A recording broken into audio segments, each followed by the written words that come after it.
Hello students, आप सभी का स्वागत है आपके अपने यूट्यूब चैनल आई एल फ्रॉम कैन आई टू आई कैन पर। स्टूडेंट्स, आज जो हम टॉपिक डिस्कस करेंगे वो है एंटी डिफेक्शन लॉ, यानी दल बदल विरोधी कानून, या इसी को हम कहते हैं दल बदल निषेध अधिनियम। ये टॉपिक जो है वो हर एग्ज़ाम पॉइंट ऑफ व्यू से इम्पॉर्टेंट है। वैसे तो ये इंडियन पॉलिटी का टॉपिक माना जाता है और ये टॉपिक आपको या इससे रिलेटेड क्वेश्चंस आपको लगभग हर एग्ज़ाम्स में मिल जाते हैं। तो चलिए स्टार्ट करते हैं। आज का जो हमारा लेक्चर है वो है एंटी डिफेक्शन लॉ के ऊपर। तो सबसे पहले हम ये जान लेते हैं कि व्हाट इज़ डिफेक्शन, यानी दल बदल क्या होता है।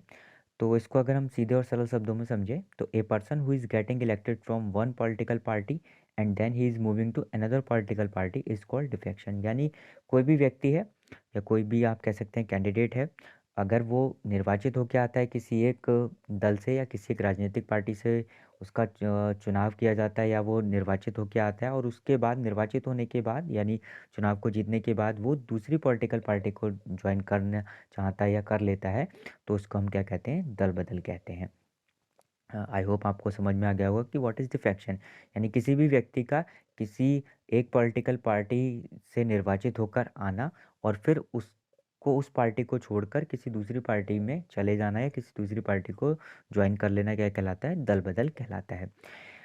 तो आज जो हम टॉपिक डिस्कस कर रहे हैं वो इसी के ऊपर हमारा होगा कि एंटी डिफेक्शन लॉ क्यों बनाया गया, क्या इसकी रिक्वायरमेंट थी और क्या क्या इसके फीचर्स हैं, ये सब हम आज डिस्कस करेंगे।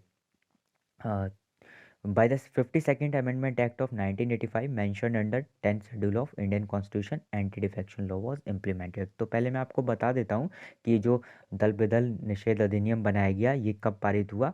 तो ये जो जो मूल संविधान हमारा था उसमें ऐसी कोई व्यवस्था नहीं थी जिसमें दल बदल के लिए कोई एक स्पेशल कानून पहले से बनाया गया हो। तो ये 52वां संविधान संशोधन जो कि 1985 में किया गया, उसके तहत ये सुविधा प्रदान की गई, या आप कह सकते हैं कि यह अधिनियम बनाया गया कि यदि कोई भी व्यक्ति दल बदल करता है तो उसके लिए एक अलग से नियम कानून को उसको फॉलो करना होगा, उसी के तहत वो दल बदल को कर सकता है। या आप कह सकते हैं कि दल बदल के लिए कुछ अनिवार्य शर्तें रख दी गई जिसके तहत ही वो दल बदल को कर सकता है। तो एक तो इम्पोर्टेंट क्वेश्चन यहाँ पर यह बनता है कि किस संविधान संशोधन के द्वारा दल बदल अधिनियम लाया गया। तो याद रखिएगा 52वां संविधान संशोधन 1985 के तहत दल बदल अधिनियम लाया गया। और एक और इम्पोर्टेंट बात यहाँ से आ जाती है, ये जो संविधान संशोधन किया गया तो ये ये जो संविधान हमारा है ये संविधान की 10वीं अनुसूची में मेंशन है। ये भी आपको याद रखना है कि जो संविधान की, आपको पता होना चाहिए कि भारतीय संविधान की 12 अनुसूचियाँ हैं, उनमें से जो 10वीं अनुसूची है वो किसको डील करती है, दल बदल निषेध अधिनियम को डील करती है। तो it was the first step towards the prevention of political corruption. तो दल बदल विरोधी अधिनियम जब 1985 में पारित किया गया, और ये भी आपको याद रखना है कि जब ये पारित किया गया तो उस समय जो प्रधानमंत्री थे वो राजीव गांधी थे। तो ये भी एक इंपॉर्टेंट क्वेश्चन बन जाता है कि किस प्रधानमंत्री के द्वारा इसको पारित किया गया संसद में। तो ये याद रखिएगा कि जब ये संविधान संशोधन आया, 52वां संविधान संशोधन जिसके तहत दल बदल विरोधी कानून बना, उस समय भारत के प्रधानमंत्री कौन थे, राजीव गांधी थे। तो it was the first step towards the prevention of political corruption.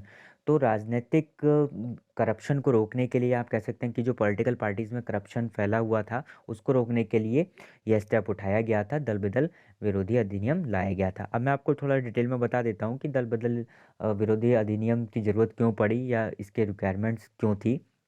Actual में पहले क्या होता था कि कोई भी किसी भी पार्टी से निर्वाचित होके आता था और फिर वो अपनी पार्टी को छोड़कर किसी लालच में या आप कह सकते हैं प्रलोभन के द्वारा या किसी दूसरी पार्टी के द्वारा दिए जाने वाले पद के लालसा में वो अपनी पार्टी को छोड़कर दूसरी पार्टी को ज्वाइन कर लेता था।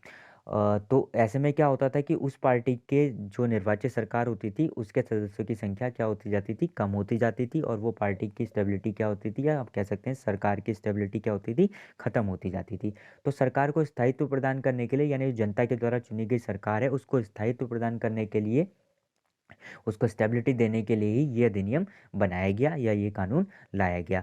अब ये कानून आने के बाद क्या क्या चेंजेस हुए इस पे भी मैं अभी डिस्कस करूंगा। मैं शॉर्ट में आपको बता देता हूँ कि आज प्रेजेंट में अब कोई भी व्यक्ति यदि किसी निर्वाचित पार्टी से चुनकर आता है और वो अपनी उस पार्टी को छोड़कर दूसरी पार्टी को ज्वाइन करना चाहता है, तो उसे पहले अपने उस पद से क्या देना पड़ता है, इस्तीफ़ा देना पड़ता है। फॉर एग्जांपल के लिए आप मान लीजिए यदि आपके क्षेत्र का कोई विधायक है और वो किसी पॉलिटिकल पार्टी से चुनकर आ रहा है, कोई भी पॉलिटिकल पार्टी हो सकती है, और वो निर्वाचित होने के बाद मान लीजिए कि वो 5 साल के लिए उसका निर्वाचन किया गया और वो बीच में क्या करना चाहता है, उस पार्टी को छोड़कर किसी दूसरी पार्टी में जाना चाहता है, तो वो दूसरी पार्टी में तभी जा सकता है जब वो अपने पद से क्या देगा, इस्तीफा देगा। ठीक है, यानी वो डिस्क्वालीफाई हो जाएगा उस पद के प्रति, ये उसको अपने पद से इस्तीफा देकर ही वो दूसरी पार्टी को ज्वाइन कर सकता है। तो ये जो पूरा प्रोविज़न की बताया गया कि वो इस्तीफा देगा और किस तरीके से देगा, ये सारे प्रोविज़न किसके द्वारा बताए गए, दल बदल विरोधी अधिनियम के द्वारा ही बताए गए, यानी एंटी डिफेक्शन लॉ 1985 के द्वारा ही निर्धारित किए गए। अब हम बात कर लेते हैं, this law provided for the disqualification of the members of parliament and the state legislator to maintain the stability of the elected government. जैसा कि मैंने आपको बताया कि ये जो लॉ है, ये क्या करता है, इसमें क्या होता है, जो मेंबर ऑफ पार्लियामेंट होंगे यानी संसद के सदस्य, चाहे वो लोकसभा के हों, चाहे वो राज्यसभा के हों, या स्टेट लेजिस्लेचर के हों, यानी राज्य में विधान परिषद हो, विधानसभा के हों, अगर वो किसी पॉलिटिकल पार्टी से चुन के आ रहे हैं और उसके बाद वो अपनी पार्टी को छोड़कर किसी दूसरी पार्टी को ज्वाइन करना चाहते हैं, तो उनको अपने पद से इस्तीफा देना होगा, तभी वो क्या करेंगे, दूसरी पार्टी को ज्वाइन कर पाएंगे। तो ऐसा क्यों किया गया, ये गवर्नमेंट की स्टेबिलिटी के लिए किया गया, यानी जो जनता के द्वारा चुनी सरकार है उसका स्थायित्व बरकरार रहे। अदरवाइज होता क्या है, इस आप खुद भी इसको सोच सकते हैं कि अगर ऐसा नियम नहीं बनाया गया होता तो क्या होता कि धीरे धीरे किसी भी दूसरी पार्टी के प्रलोभन के द्वारा धीरे धीरे उस पार्टी के सदस्यों की संख्या क्या होती जाती, कम होती जाती, और सरकार क्या आ जाती, अल्पमत में आ जाती, या सरकार क्या होती, अपने स्थायित्व को खो देती, और इससे बार बार चुनाव कराने पड़ते। तो इस वजह से एंटी डिफेक्शन लॉ को लाया गया था। एक और इम्पॉर्टेंट बात आपको यहाँ पर ये याद रखनी है कि anti defection law is not applicable on local self government like panchayat and municipal corporation. ये बहुत इंपॉर्टेंट बात है, याद रखिएगा।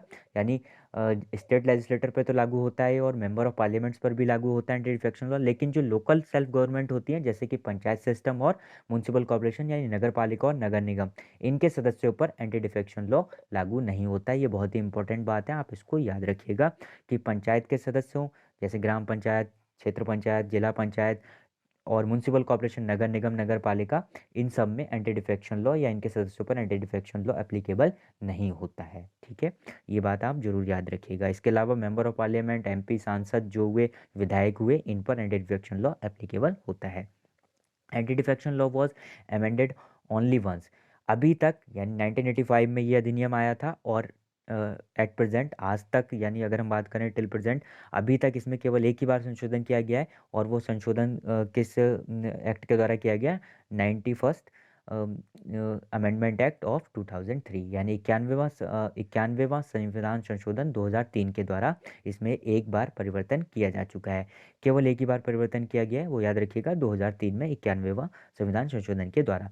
According to 91st amendment act of 2003, disqualification on ground of defection in case of group of members और split of parties is not considered. इसमें एक relaxation दिया गया कि इंडिविजुअली मेंबर पर तो ये एप्लीकेबल होगा, लेकिन अगर कोई ग्रुप में मेंबर्स यानी किसी भी पार्टी के मेंबर्स जो हैं वो ग्रुपिंग में अगर अपनी पार्टी को चेंज करते हैं तो उन पर एप्लीकेबल नहीं होगा। इसके साथ साथ अगर वो पार्टी स्प्लिट कर जाती है, यानी एक ही पार्टी से कोई उसके कुछ सदस्य मिलकर दूसरी पार्टी को बना लेते हैं, तो भी एंटी डिफेक्शन लॉ उन पर एप्लीकेबल नहीं होगा। और ऐसा आपने देखा होगा कई बार हुआ भी है। प्रेजेंट सिनेरियो में आप देखें या अभी पिछले 10-15 सालों की अगर बात करें, तो ऐसा कई बार हुआ है कि कुछ पार्टीज टूट कर ही उनमें से कोई नई एक पार्टी बन जाती है, उन्हीं के कुछ सदस्यों के द्वारा नई पार्टी का गठन कर लिया जाता है, तो उन पर एंटी डिफेक्शन लॉ एप्लीकेबल नहीं होता, यानी उनकी सदस्यता खत्म नहीं की जाती है।